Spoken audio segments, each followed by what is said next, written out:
12월 24일 크리스마스 이브입니다. 12월 한 달 중 가장 기다리는 날이 아닐까 싶은데요. 사랑하는 우리 가족들과 함께 예수님의 오심을 기뻐하는 행복한 날이 되기를 주님의 이름으로 축복합니다. 오늘 함께 나눌 말씀은 시편 112편 말씀입니다. 할렐루야, 여호와를 경외하며 그의 계명을 크게 즐거워하는 자는 복이 있도다.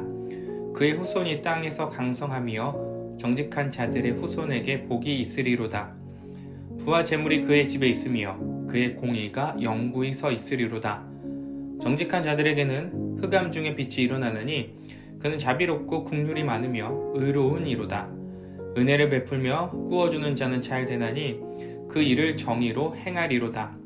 그는 영원히 흔들리지 아니하며 의인은 영원히 기억되리로다. 그는 흉한 소문을 두려워하지 아니하며 여호와를 의뢰하고 그의 마음을 굳게 정하였도다. 그의 마음이 견고하여 두려워하지 아니할 것이라. 그의 대적들이 받는 보응을 마침내 보리로다. 그가 재물을 흩어 빈궁한 자들에게 주었으니 그의 의가 영구히 있고 그의 뿔이 영광 중에 들리리로다. 악인은 이를 보고 한탄하여 이를 갈면서 소멸되리니 악인들의 욕망은 사라지리로다. 아멘. 시편 112편은 할렐루야 시편 또는 지혜 시편이라고 불리는 말씀입니다. 왜냐하면 오늘 본문에서 발견할 수 있듯이 첫 단어가 할렐루야라고 시작이 되죠. 그리고 지혜 시편이다라고 불리는 이유는 바로 앞의 말씀인 시편 111편 10절 마지막 절에 보면 이렇게 말씀이 기록되어져 있습니다. 여호와를 경외함이 지혜의 근본이라.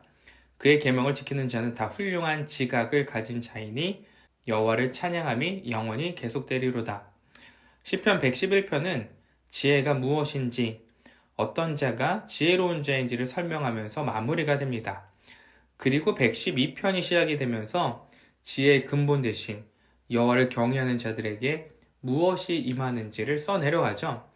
그래서 시편 112편을 지혜 시편이다라고 부르기도 합니다. 1절 마지막 말씀을 볼까요? 자, 복 있는 사람은 누구인가? 이것을 말하고 있죠. 자, 시인은 두 가지를 언급하고 있습니다. 첫 번째, 여호와를 경외하는 자입니다. 자, 두 번째, 계명을 크게 즐거워하는 자입니다. 자, 이 말씀을 보면 우리 생각이 나는 시편의 말씀이 있죠. 시편 1편 1절 2절. 복 있는 사람은 악인들의 꾀를 따르지 아니하며 죄인들의 길에 서지 아니하며 오만한 자들의 자리에 앉지 아니하고 오직 여호와 율법을 즐거워하여 그의 율법을 주야로 묵상하는 자로다. 자, 여호와를 경외하는 자들은 복이 있습니다. 왜냐하면 율법을 지키기 때문이죠. 말씀을 묵상하면서 하나님을 알아갑니다.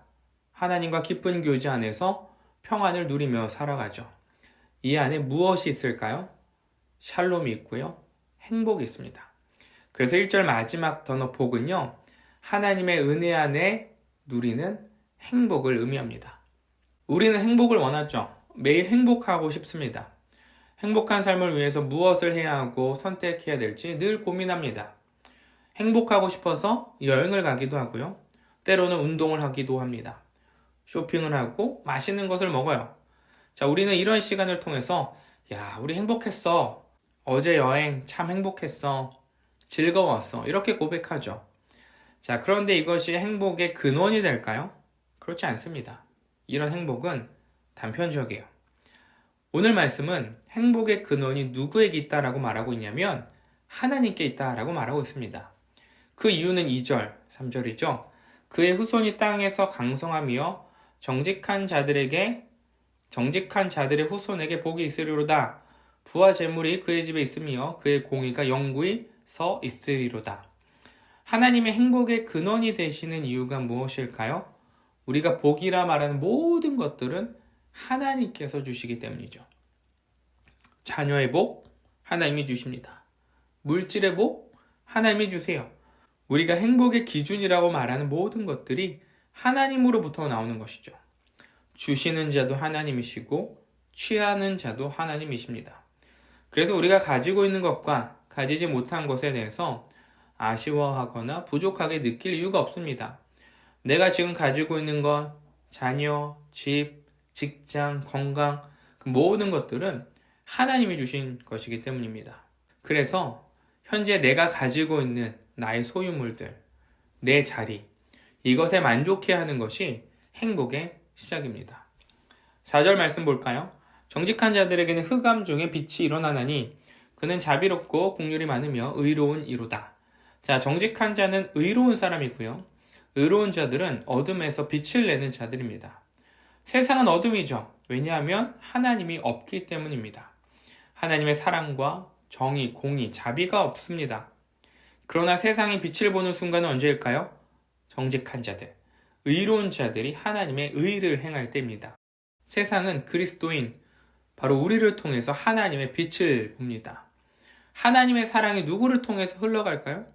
우리를 통해서 흘러가는 거예요. 하나님의 자비의 손길이 누구를 통해서 행해집니까?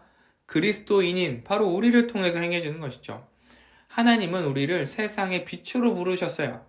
우리 한 사람 한 사람이 세상을 비추는 촛불이 되는 것이죠.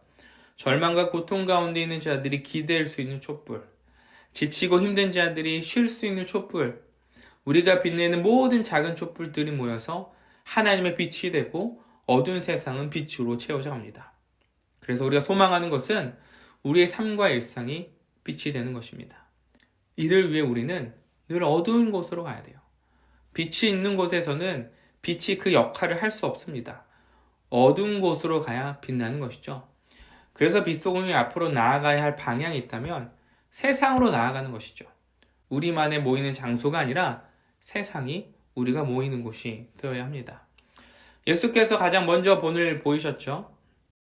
예수님이 하늘에만 계셨다면 우리는 예수님의 빛을 볼 수가 없어요. 어둠에 갇혀서 우리가 어둠 안에 있는지도 모른 채 살아가는 것이죠. 그런데 예수님께서 친히 이 땅에 내려오셨습니다. 빛으로 오셨어요. 그 빛을 통해 우리는 세상의 어둠에서 빠져나와 빛을 보는 존재가 되었습니다. 하나님을 볼 수 있게 된 것이죠. 그래서 그리스도인의 사명은요, 어둠으로 가는 것입니다. 빛을 내기 위해서. 복음의 빛을 보지 못하는 자들을 위해서 그 곳으로 향하는 것이죠. 크리스마스 이브입니다. 세상은 크리스마스 트리와 온갖 전구들로 밤낮으로 빛을 내고 있어요. 그런데 세상을 비춰야 되는 진짜 빛은 무엇일까요?